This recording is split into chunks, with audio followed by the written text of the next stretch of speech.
Des réunions efficaces avec Microsoft Teams. Mon nom est Marie-André Garand et je serai votre formatrice pour ce webinaire. Ce webinaire d'une durée d'environ 1 heure est enregistré en 3 segments pour vous permettre de visionner chaque contenu indépendamment les uns des autres. Il s'adresse particulièrement aux gestionnaires qui organisent des rencontres à partir de Microsoft Teams. Les fonctionnalités présentées sont de niveau intermédiaire et avancé. Les démonstrations vont vous permettre d'améliorer votre efficacité et d'augmenter la participation et la transformation de vos équipes. Si vous avez des questions ou des commentaires, veuillez les communiquer à Martin Caron à mcarondp@aqcs.ca. Les sujets présentés durant ce webinaire sont tenir une réunion virtuelle efficace, utiliser Teams, un outil indispensable, assurer une transformation technologique profitable. Au terme de ces 3 segments, vous serez en mesure d'éviter les « à ne pas faire » en réunion et en réunion virtuelle. Vous pourrez également faire le pont entre les participants et vos attentes.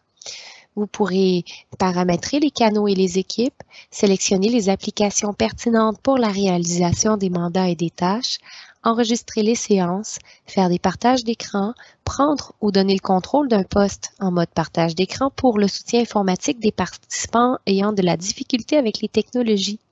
Et finalement, vous pourrez sécuriser chaque pilier de la transformation pour éviter les surprises, privilégier la communication riche et la rétroaction bienveillante et peut-être même cibler un membre de l'équipe qui facilitera la transformation et appuiera vos objectifs. Passons maintenant à assurer une transformation technologique profitable. Ce segment porte sur les différents éléments à maîtriser pour assurer une transformation des pratiques de collaboration et de communication réussie. La transformation est étroitement liée à l'humain, à sa capacité à apprendre, à évoluer et à accepter le changement. Plusieurs autres facteurs entrent en ligne de compte, dont la communication bidirectionnelle, la disponibilité des ressources et bien sûr, le sentiment d'urgence. Il sera question notamment du processus de transformation, des rôles du gestionnaire comme agent de transformation auprès de ses équipes, des piliers d'une transformation réussie ainsi que de la séquence type d'un plan d'action. Comme vous savez, le processus de transformation a un impact sur les rôles, les objectifs et les ressources du gestionnaire ainsi que ses collaborateurs, surtout dans un contexte de crise, dans un contexte de télétravail et d'accélération technologique. En plus de la planification, vous aurez bien sûr à collecter des indicateurs, faire des analyses, transformer, mettre en œuvre et évaluer. Et ce processus est un processus en continu, donc c'est une boucle qui n'arrête jamais. Les rôles humains du gestionnaire. On sait que la transformation de pratique demande de nombreuses ressources, que ce soit en temps, en personnel ou en équipement. Le changement, même à petite dose, crée de l'incertitude et amène un sentiment d'incapacité, d'inefficacité qui peut être ressenti par tous les membres du groupe. Aussi, toutes les étapes sont cruciales à l'adoption de nouveaux comportements qui favorisent l'acquisition de nouvelles compétences technologiques.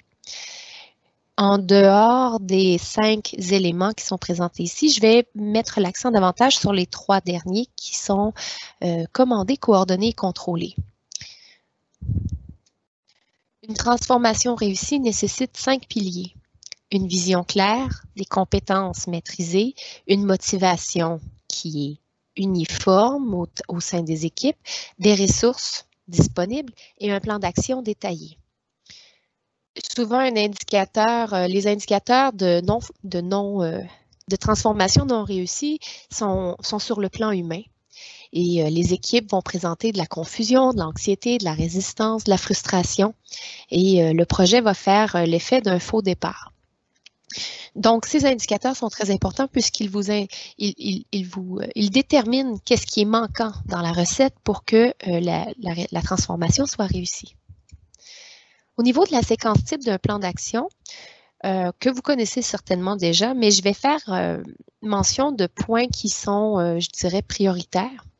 Nous avons la carte des acteurs, les actions nécessaires, la séquence optimale des actions, les incidences sur les ressources, les centres de responsabilité et les actions de coordination, supervision, contrôle et monitorage par le gestionnaire. Au niveau de la carte des acteurs, c'est certain qu'un gestionnaire doit avoir la confiance de ses membres et il doit bien connaître les membres afin de cibler un facilitateur qui souhaite initier la transformation. et l'appuyer. Les employés, de leur côté, doivent participer activement, ils doivent être ouverts au changement, accepter l'incertitude, bien sûr, mais leur participation est déterminante dans l'adaptation et le changement des pratiques.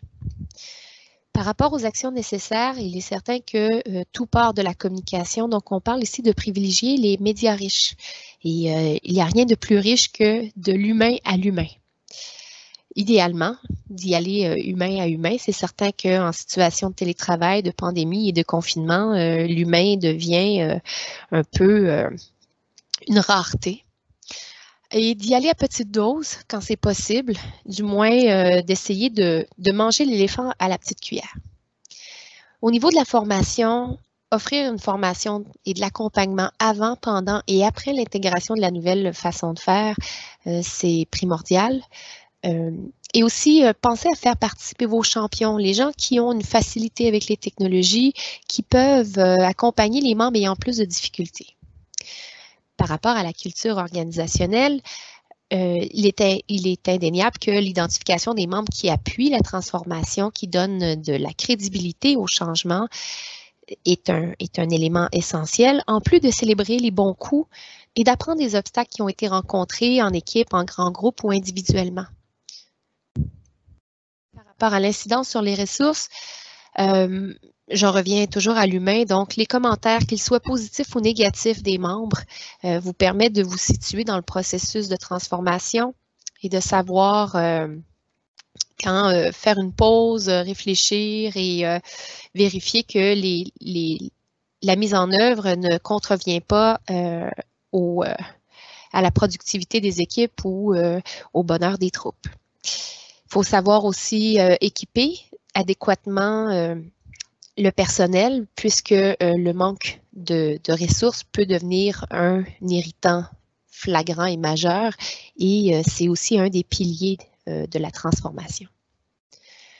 Par rapport au centre de responsabilité, c'est certain qu'il y a une question de conditions préalables. Donc, lorsque l'on est en transformation, il y a des obstacles, il y a des difficultés, il faut passer en mode résolution de problèmes.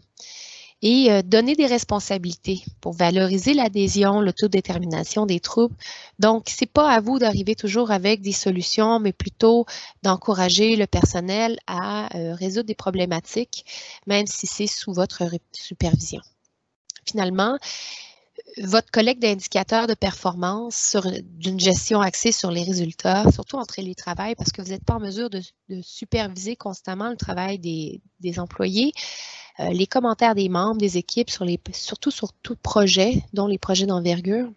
Donc, trouvez-vous un chef de groupe, un chef d'équipe, quelqu'un qui pourra parler au nom de l'équipe, envers qui l'équipe a confiance et qui pourra vous appuyer dans vos démarches pour la transformation. Parce que chaque obstacle devient une opportunité individuelle et collective pour se dépasser au sein de son équipe, mais aussi un moment pour s'arrêter, réfléchir, résoudre des problèmes, apprendre, innover et repartir avec une nouvelle énergie. Toute transformation apporte son lot d'obstacles humains, matériels et financiers. La communication et l'écoute favorisent l'acceptation et accélèrent la transformation des membres puis des équipes. Ceci met fin au segment portant sur assurer une transformation technologique profitable. En espérant que vous avez trouvé le contenu de ce segment intéressant, n'hésitez pas à visionner les autres segments pour en savoir davantage.